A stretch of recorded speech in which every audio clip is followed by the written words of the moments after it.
Hi guys, James at Rampant Lion Reviews again for you today with another beer review. For this one we are going to go over to Edinburgh once again, and I've got another beer for you from Innis Gunn. So of course those of you watching in Canada, America, Australia, New Zealand and things like that can quite easily get a hold of these beers. But this one is the American Oak Pale Ale, and I actually bought this out of B&M Home Stores. For some reason they seem to get some really random Innis Gunn beers, but it's always good, so I always just go in and see if they do have any unusual ones, because there is quite a big range of these, but most of them seem to head over to America rather than staying here for some reason.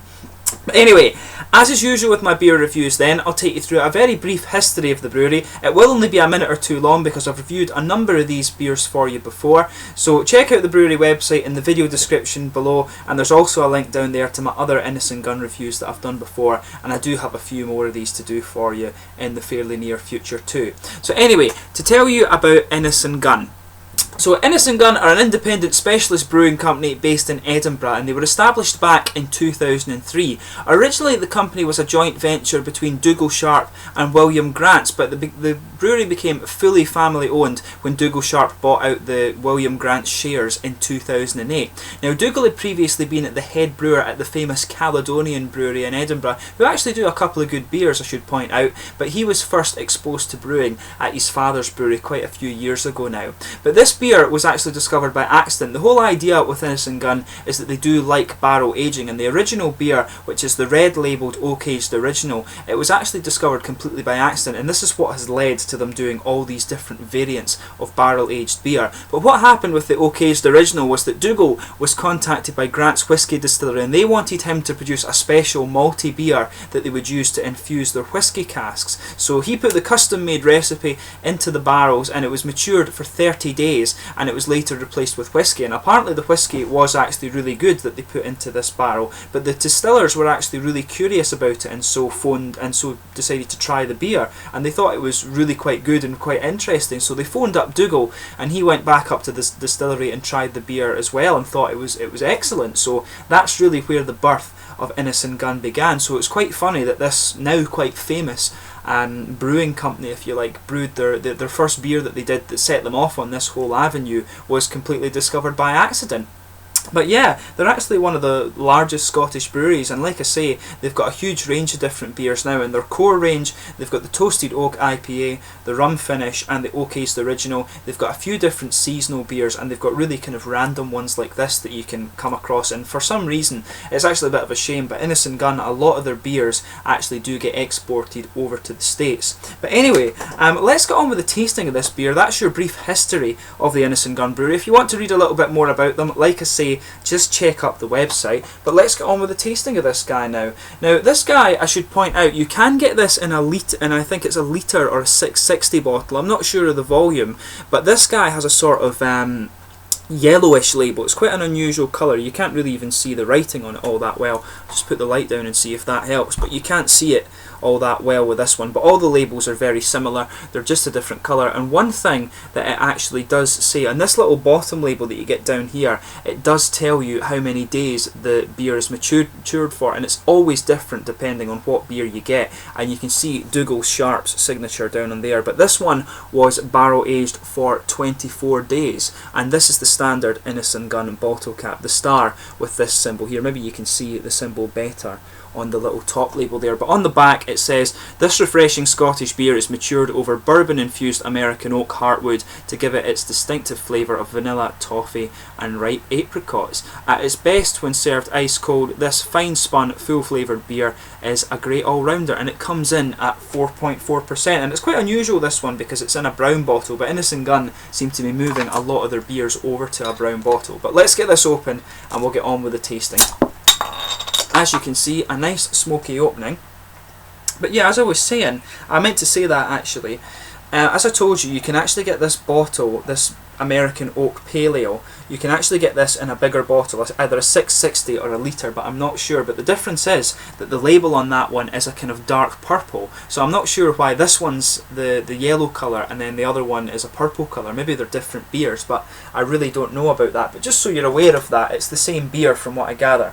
So as you can see, it's poured a really nice kind of quite clear orangey amber colour. If I put my fingers behind it, you can see it is transparent. There was a half finger of a frothy kind of white head there, definitely white rather than cream, but that's just kind of faded to be a very thin foamy layer now, which I'm sure you can see. There's a little bit of carbonation visible just going up towards the bottom of the head. There is actually a wee bit of sediment floating around in this one as well, which you don't often see from Innis Gunn, but there's no bubbles sticking around the side of the glass in this one. They're all just going up towards the bottom of the head, but it does look really, really nice. So let's have a wee smell of this guy.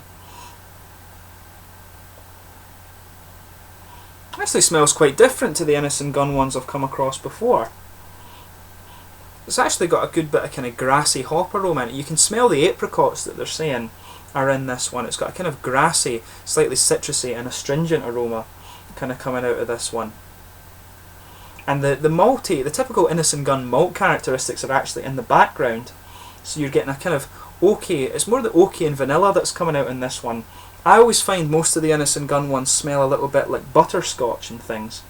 But this guy, you can actually smell the sort of oaky wood coming out. Usually it's a lot more mild than the other ones, like I say, but you've got an oaky and kind of vanilla sweetness to it. And you can smell the bread and pale malt too. If you sugar it up, you can get more of that hoppy character coming out, and then the malty characteristics just go into the background a little bit.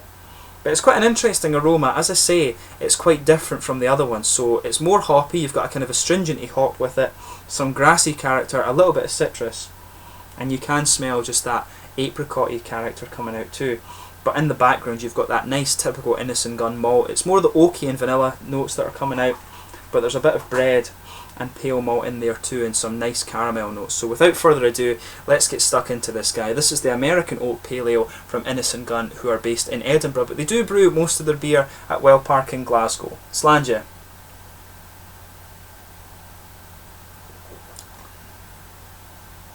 Actually quite an active carbonation in this one, I should point out, but it's very, very light in mouthfeel.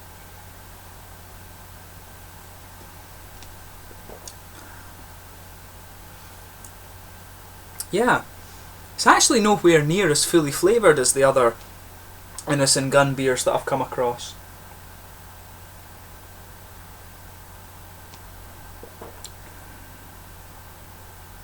Yeah, it's a very, very light mouthfeel, this one. It's got quite a sharper carbonation on it, but it's mainly a kind of grassy hop character that's coming off this one, a little bit of citrus.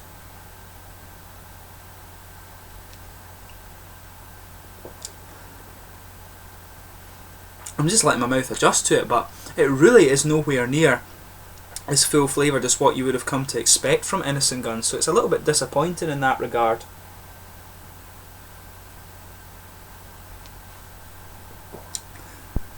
But yeah, there's just a little bit of a kind of pale malt bread, it just kind of blankets the middle of the tongue very lightly, and you are getting just a little bit of the caramel malt in there, but it's very, very mild. It's almost more like a biscuity malt actually, but there's a little bit of oaky and vanilla flavour in there too.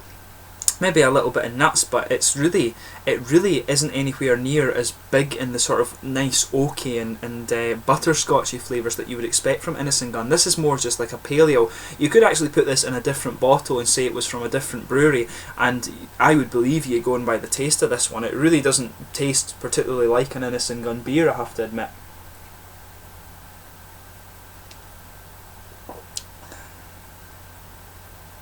But yeah, it is more hoppy.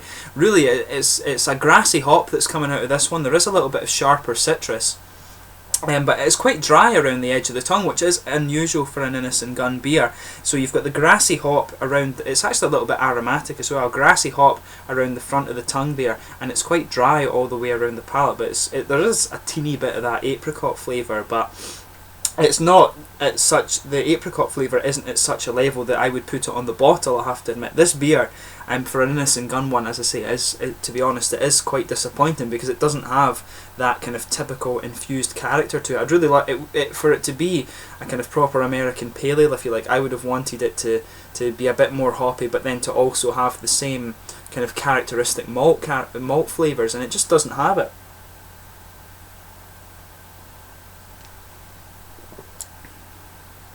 But yeah, You've just got quite a pale malt blanket, just goes over the tongue. There is a teeny bit of the typical oaky and vanilla flavours coming out through that. A little bit of maybe some nuts in there too.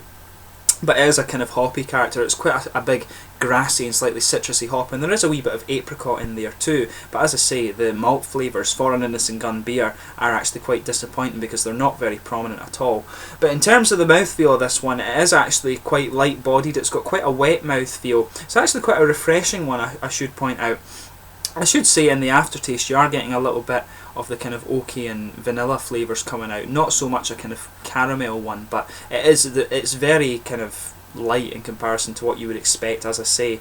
But it's got a nice kind of hoppy dryness to it. It's quite a refreshing beer, but as I say, the malt characteristic that you're used to with Innis Gunn just isn't there. So overall, this beer is actually a little bit disappointing, and it did have quite low ratings on Rate Beer and BeerAdvocate.com. So I'm not sure if perhaps this is an older version, and then perhaps maybe even the big bottle is a kind of renewed version. So maybe I'll see if I can find one that has the purple label on it instead and see if it's any different, but we'll see about that. But overall, I would say this one is a little bit disappointing from Innis Gunn, not their typical style of beer. If you did want a kind of refreshing pale ale, then this is one that's like that, but you could put this in a different bottle, like I say, and you wouldn't think it's an Innis Gunn beer, which is a little bit disappointing. But anyway, I hope you've enjoyed this beer review. Please let me know in the comments section below your own thoughts on this beer, and as always, please like, subscribe, share, all the usual YouTube stuff. I'll be doing some more Innis Gunn reviews for you in the future, and I do have a kind of nice stout beer coming up for